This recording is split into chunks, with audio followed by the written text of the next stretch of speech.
Welcome to JKSSB online tutorial. मैं हूं सतीश और आप सभी को happy Diwali. By the way, मैंने कल भी आपको विश करा था। Again I am wishing you a very happy Diwali.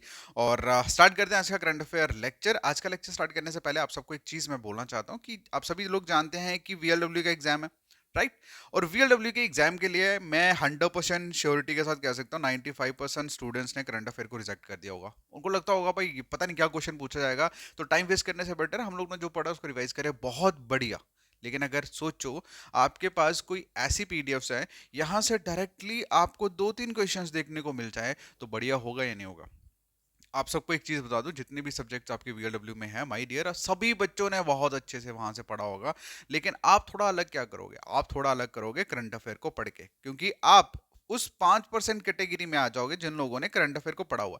अब करंट अफेयर को क्या क्या पढ़ना है, किस तरह से पढ़ना, उस पर किस तरह के क्वेश्चन आते हैं, वो सारी चीजें हमने इन दोनों ई बुक्स में डाली है। मतलब आपको टेंशन टेंशन की जरूरत नहीं है। करंट अफेयर में जिस तरह के क्वेश्चन पूछे जाते हैं, वही सारे क्वेश्चंस इस पीडीएफ में हमने अपलोड करे हैं बिना टेंशन के। बस आपको इसको रिवाइज करना है, इसको पढ़ने की जरूरत है ही नहीं। मैंने ऑलरेडी ये सारी चीजें पढ़ाई हैं आपको। पहली चीज, क्योंकि मैंने जितने भी डेली बेसिस पे आप लोगों के साथ करंट अफेयर एमसीक्यू शेयर करता हूँ, वही इसमें डाले हुए हैं, क्योंकि वही टॉप मोस्ट इंपॉर्टेंट एमसीक्यूज है करंट अफेयर के। बस आपको इसको सिर्फ रीड करना है, बाकी आपको ऑटोमेटिकली रिवाइज हो जाएगा। क्लियर है? और इसके लिए मतलब इन पीडीएफ्स के लिए हम लोगों ने बेसिकली अभी एक बहुत डिस्काउंट, दिवाली डिस्काउंट रखा आप लोगों के लिए। 97 रुपीज में दोनों ई बुक्स आपको प्रोवाइड कर रहे हैं। 2022 से दोनों की ई बुक्स है आपके पास। ओके, बाय करने के लिए ये जो नंबर देख रहे हो आप, 7006332724, आप इस व्हाट्सएप नंबर पे मैसेज करिए। आपको सिंपल लिखना है करंट अफेयर। क्या लिखना है? Current affair. ठीक है, जैसे आप करंट अफेयर्स लिखोगे आपको इमीडिएटली मैसेज लिंक जो है वो मिल जाएगा। अदरवाइज इस वीडियो की डिस्क्रिप्शन में भी हमने लिंक दिया हुआ है करंट अफेयर का, वहां से भी बाय कर सकते हैं। ऑलराइट, तो चलिए स्टार्ट करते हैं आज का करंट अफेयर लेक्चर। आज के लेक्चर का हमारा पहला क्वेश्चन है कि बताइए which Indian city recently declared the city of music by UNESCO. UNESCO द्वारा किस इंडियन सिटी को सिटी ऑफ म्यूजिक डिक्लेयर किया गया है? तो इसका जो आंसर है दैट इज ग्वालियर। अब ग्वालियर कहाँ पे है? मध्य प्रदेश में है। अब इसको सिटी ऑफ म्यूजिक डिक्लेयर करा गया है united national education scientific cultural organisation, ठीक है, यूनेस्को की फुल फॉर्म है। ठीक है, किस for its strong commitment to culture and creativity. ठीक है, इसको सिटी ऑफ म्यूजिक बोला गया है। क्यों? क्योंकि इस पर्टिकुलर ग्वालियर सिटी जो मध्य प्रदेश में है, इसकी जो स्ट्रॉन्ग कमिटमेंट है कल्चर और क्रिएटिविटी को लेके, उस पॉइंट ऑफ व्यू से। ठीक है, क्लियर है? चलिए अगला जो क्वेश्चन है that is who has been appointed as the new chief executive officer of association of mutual fund in India. Mutual fund के जो न्यू चीफ एग्जीक्यूटिव ऑफिसर है वो कौन अपॉइंट किए गए हैं इंडिया में? इसका क्वेश्चन, इसका ये क्वेश्चन में पूछा गया। तो इसका जो आंसर है दैट इज वेंकट नागेश्वर चलन सानी। ठीक है, क्लियर है? अब ये बेसिकली पहले कौन थे? ये फॉर्मर डेप्यूटी मैनेजिंग डायरेक्टर रह चुके हैं एसबीआई के। Okay, now he is appointed as the chief executive of the association of mutual fund in India. Okay, अगला जो क्वेश्चन है पूछा गया है कि where was the first investor meeting of US India US defence acceleration system organised. मतलब पहला first investor meeting किसकी? India US defence acceleration system की कहां पे ऑर्गेनाइज की गई? तो इसका जो आंसर है दैट इज न्यू दिल्ली। क्या आंसर है? न्यू दिल्ली।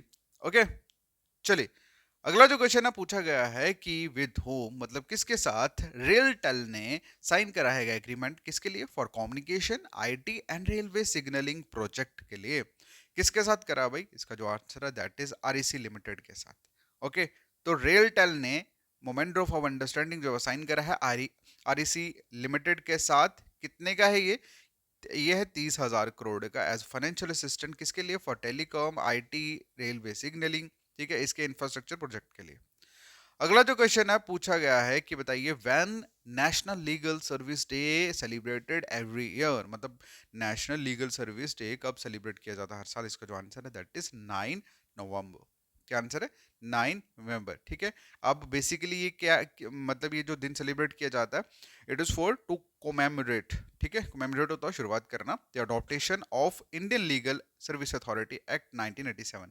तो मतलब ये जो Indian legal service authority act 1987 की शुरुआती तौर पे जब उसको अडॉप्ट करा गया तो एंड उसकी स्टार्टिंग हुई, देन उस दिन से ये जो नेशनल लीगल सर्विस डे जो है वो सेलिब्रेट किया जाता है। ठीक है, अब ये बेसिकली ऑफिशियली इनेक्ट कब हुआ था? ऑन द सेम डेट इन 1995 में। अगला जो क्वेश्चन है पूछा गया है कि what is the theme of the national Ayurvedic day 2023। ठीक है, तो क्या थीम है? इसका थीम है आयुर्वेदा फॉर वन हेल्थ। क्या आंसर है? Ayurveda for one health. तो इंडिया ने सेलिब्रेट करा है national Ayurvedic day, every year करता है। ठीक है, कब? ये धन्वंतरी जयंती पे, जिसे धनतेरस भी बोला जाता है। ठीक है, तो इस साल का जो आयुर्वेदिक डे, मतलब उसका थीम क्या था? Ayurveda for one health. Okay, और इस पर्टिकुलर डे की अगर हम बात करें, शुरुआत मतलब इनिशिएटिव कब हुआ? It was initiated in 2016। किसके लिए? ताकि एक ये जो आयुर्वेदा है, इस आयुर्वेदा को प्रमोट किया जा सके। नेक्स्ट क्वेश्चन है पूछा गया है कि building trust in science is the theme of which special day celebrated on November 10। ये जो बिल्डिंग ट्रस्ट इन साइंस जो है, ये किस मतलब सेलिब्रेट किया गया है एक दिन नवंबर 10 को? बताइए वो ये जो particular building trust in science जो थीम है, ये किस डे के साथ एसोसिएट है? तो इसका जो आंसर है that is world science for peace and development. क्या? World science for peace and development.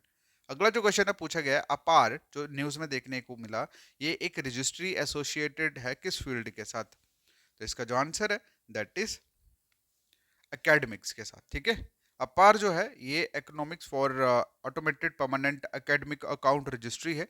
एक स्पेशलाइज्ड आइडेंटिफिकेशन सिस्टम है जो डिजाइन करा गया है स्टूडेंट्स के लिए इंडिया में। क्लियर है?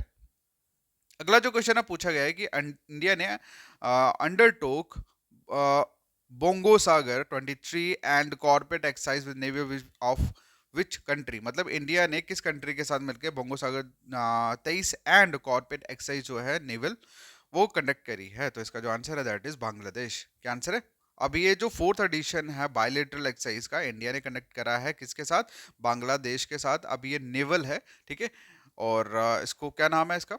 Bongo Sagar and corporate exercise. ठीक है, अगला जो क्वेश्चन है पूछा गया है कि which state government recently approve the state's first export promotion policy to boost export. तो इस क्वेश्चन का आंसर करोगे आप लोग कमेंट सेक्शन में। बाकी आप जितने भी कैंडिडेट हो, go with current affair buy करने के लिए मैसेज करें मेरे व्हाट्सएप नंबर 7006332724। और मैसेज में आपको लिखना है करंट अफेयर। क्या लिखना है?